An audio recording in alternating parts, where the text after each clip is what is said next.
What's up, everybody? Thralls here once again. I'm Necrotic. I'm Jammin John. And we have yet another album review for you. So one that we had on our radar, and mainly because I recently went over their first album in a collection update, and he actually went over one of their albums in What's John Jammin'. Yeah, their last album. Was the newest offering from Contrarian.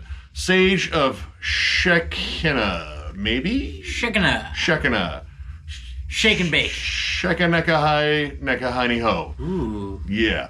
I don't know what a lot of these words are that pop up in this album, but don't worry, we're all going to struggle together. This comes out on the 17th of March. Happy St. Patty's to all of those that are observing it, and hopefully you guys have plenty to cover the hangover if you're going out and celebrating in traditional American fashion. I, for one, will not be drinking tomorrow. I will participate in other green things. Yeah. And green is the thing, though. Yes. This comes out on Willowtip Records. This band formed in 2014 in Rochester, New York.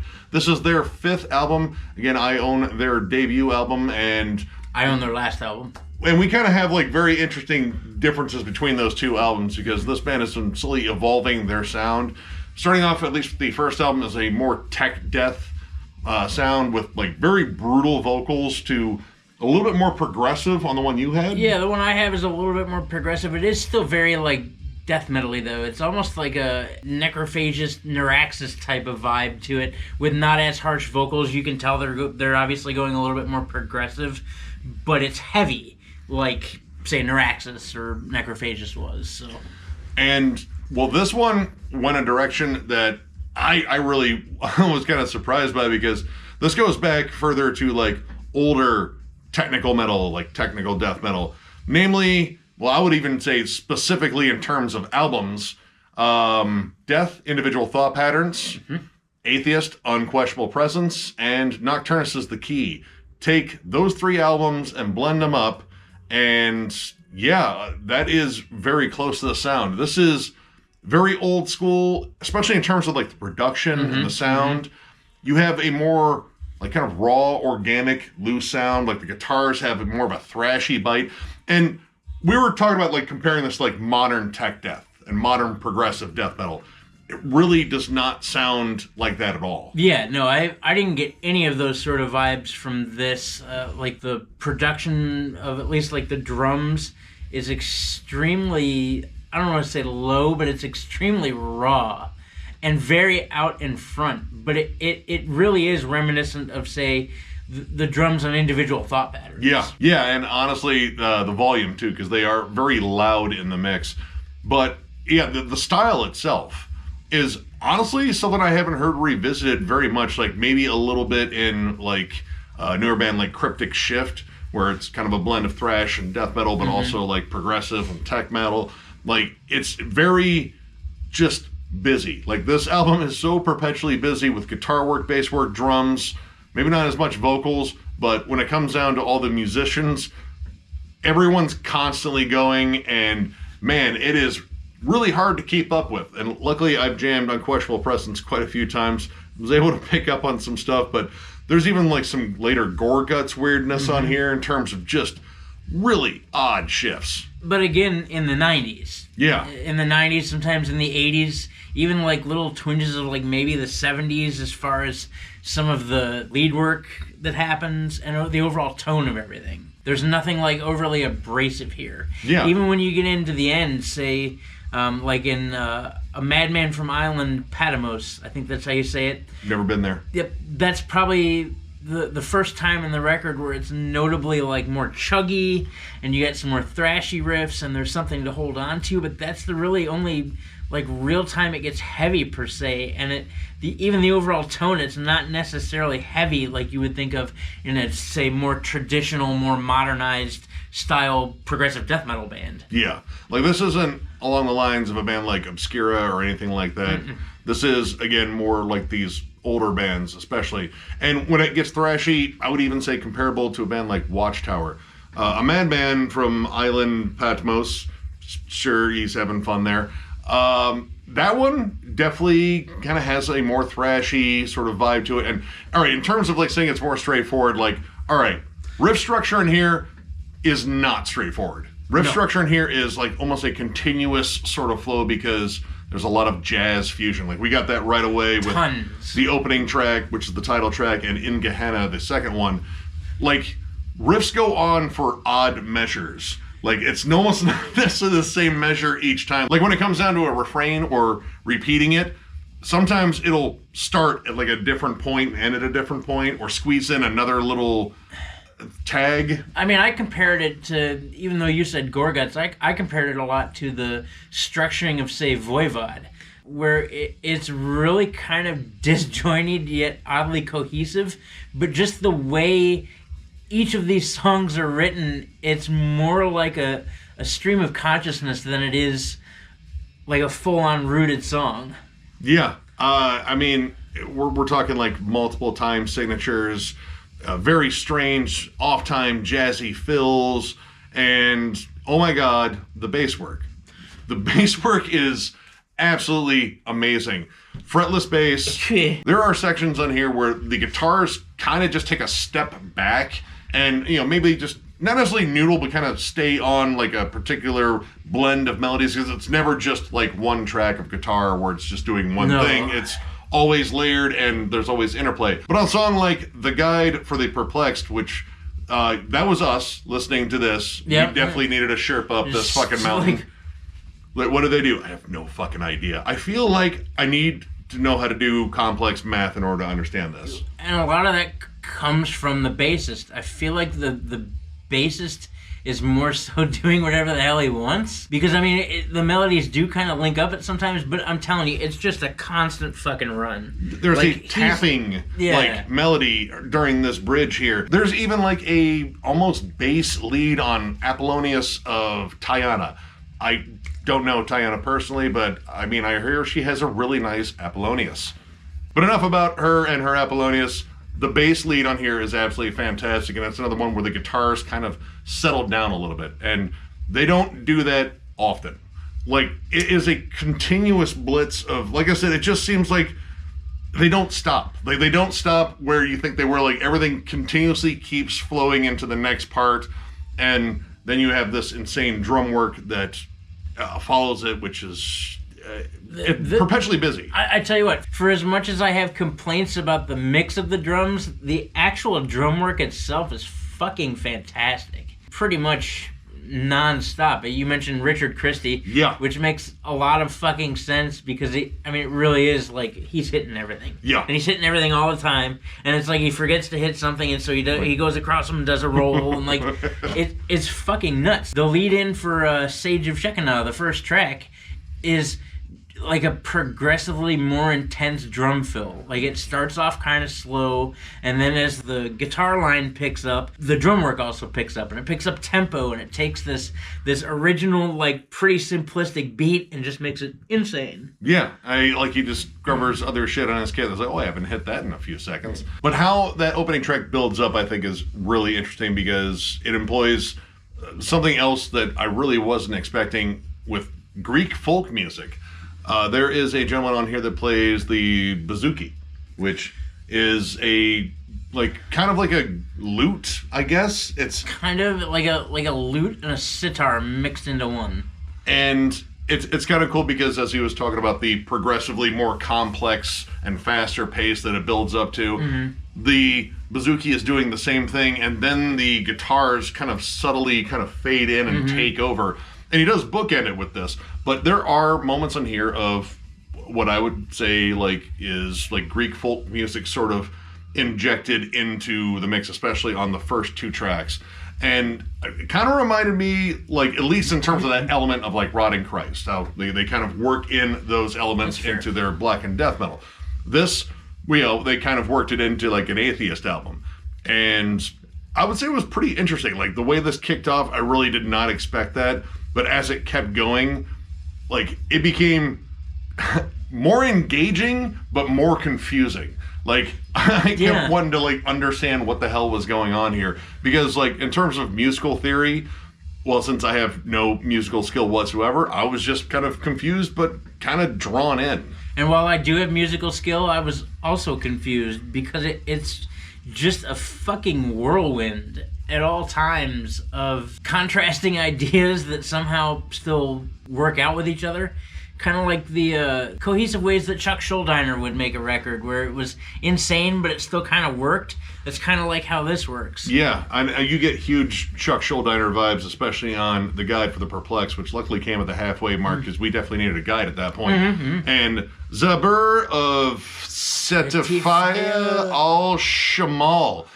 Dude, all right, all these names in here, I feel like I jumped into like a TV miniseries halfway through and I have no idea what the characters are doing. It's like, oh, that's Shabur Apollonius Tyranna. It's like Game of Thrones, except I have no idea what's going on. Jim, once you see this review, give me a call and pronounce all this shit for me. Yeah. So I can see how bad I fucked it up.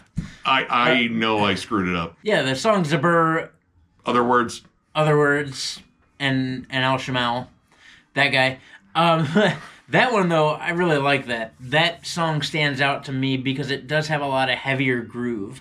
There's a lot more, like, root to that song and stuff to hold on to than just technical noodlery, which there still is, but there's a lot of rad riffs in that song. There's more space on that song. I don't like cosmic space, like space between moments. It slows it down a little bit. There's some repeated hooks, which...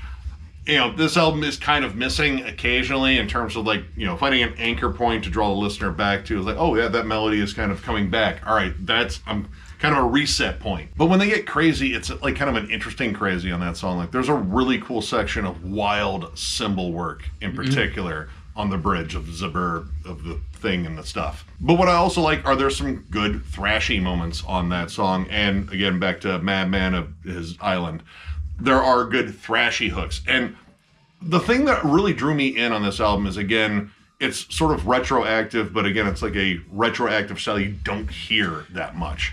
Like, again, Cryptic Shift, you definitely hear that in their work. I would even say a band like Hemotoxin, they definitely pay homage to bands like Atheist and Later Death, and it's even Watchtower to a degree, but this is just absolutely insane. And for as hard to focus on it, it was pretty damn good. My one gripe would probably be it is a little too busy at times. Like, it gets very busy on drums and drum fills and those weird jazz fusion transitions where they're a little off time. You have to really work to find the beat again. And, we like groove, we like complexity, but like finding a good groove to settle in, that's nice because I feel like I was kind of searching on a good chunk of this album. Yeah, there was seriously a time or two where I'd be jamming and I'd go, wait, and then... Got it. No, now I lost it again. And Jim's guitar work, like his guitar work on here is very, very reminiscent of Chuck Schuldiner, and that will always hold sway with me. I love the riff work and the lead work, and the guitar interplay is just absolutely fantastic. There are so many times in here that I feel the guitars are playing like almost opposing melodies, but somehow there's this cool little interwoven thing, and it comes together absolutely incredible. And even if the riff doesn't necessarily, completely catch you, the bass work probably will, because that's absolutely fantastic. Yeah, the bass work's fucking insane, especially for a fretless bass too. But yeah, like the main knock is probably occasionally too busy. Like, for as familiar as I am with the sound in terms of like listening to, again, like Atheist and Later Death and even Gorguts in terms of their more, techie years, it can be a little hard to follow, but overall, I enjoyed this. This was pretty damn good. So I'm going to go ahead and give this 3.5 stars. I like this. This is, again, like something that is retroactive, but kind of like retroactive in a very specific way. It's not necessarily a style that a lot of bands go for. Like, there's a lot more in the way of like more modern progressive death metal and modern tech death out there. This goes in the Wayback Machine, even down to the production. The production, this kind of sounds similar to the Atheist album we're jamming right now. And I kind of like it. Like, it's kind of refreshing. I do think, maybe the drums could have used like a touch of a better mix on there, but I mean, overall, like, there's an aesthetic captured here that's really good.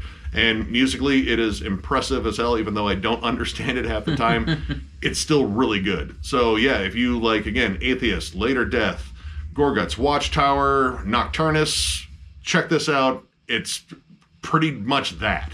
Yeah, it's a 3.5 for me too. Now, I will readily admit that I am not as familiar with some of what Nick mentioned, mainly Atheist. I know. Smack me if you want. Poser. While I have listened to Atheist, I have not listened to the record here in question, although I'm listening to it behind us now, and it makes a lot of fucking sense. It's kind of like you said. This record is almost a breath of fresh air in the sense that you don't hear a modern band attacking this retro sound. I'm familiar with this band and what they do, and I've listened to a few of their albums, and so I know what Contrarian has been in the past, but this is like I don't want to say a crazy turn. It's a really neat and interesting take on a progressive death metal band harkening back to a jazz fusion prog band. It's all very well done, and even though it is sometimes grossly disjointed and hard to follow at sometimes, it is a real treat to listen to. The musicianship in here is fucking stellar. Say what you will about music that sounds like this, or even jazz fusion bands, about how, it doesn't make sense at times and it feels non-cohesive. Like, if you really listen to it, there's a lot of awesome shit going on here, and that's what made it such a treat to listen to. If you like any of the bands that Nick mentioned, simply because I am not as educated as the musical encyclopedia here. I said them pretty much all within the first song. He said them all within the first song. Yeah, I mean, I'm a Death fan, sure, and this is straight up individual thought patterns and a little bit of human, and really all of what makes Death awesome. But Sex focus. Yeah, if you're a fan of any of that, definitely go check this out.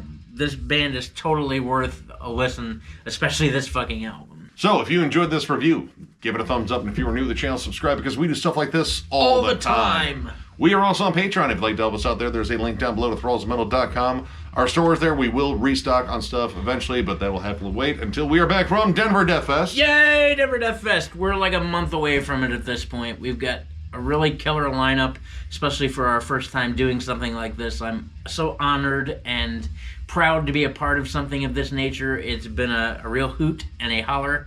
Come out and join us April 20th through the 22nd in Denver, Colorado at the King Room. 3-day tickets are $60, 2-day tickets are $45, and 1 day is $25. If you find favor with any of those bands and you're in the area, and even if you're not and you want to come out and have a good time, come fucking join us. We'll be walking around. Come have a beverage with us, maybe a smoky treat, maybe a burger, and jam some death metal, because that's what the fuck we're doing. Once again, yeah, I'm very excited. Thank you to our sponsors and our vendors and all the bands that have joined us. I can't thank you guys enough. Denver Death Fest. That's what I got today to say. And of course, thank you all so much for liking, subscribing, following, all that shit. I know the thank you part, I'm supposed to think of different shit. I never do. Thank you. But thank you. That's the main thing. You guys all rule. You guys all keep us going. Plenty of stuff in the works coming down the pipe. I mean, there's going to be a litany of reviews, because this month seems really fucking busy with them. Oh my God. And I would say a fair amount of collection update stuff, because I got a bunch of shit once again, because guess who still has no impulse control? It's a guy that looks a lot like me. It's not me. Yeah, we got some more interviews coming. I think we're going to try and introduce a new segment here soon. I got some crap up my sleeve, as I am recently pretty much have quit my job to do Thralls of Metal full time, so get ready to see a whole lot more fun shit. But yeah, much like Nick said, thank you, and you, and you, and you back there, and you, hey, yeah, thank you. Giant weirdo, they don't like you anymore. But anyway, thank you all once again, and we will catch you later.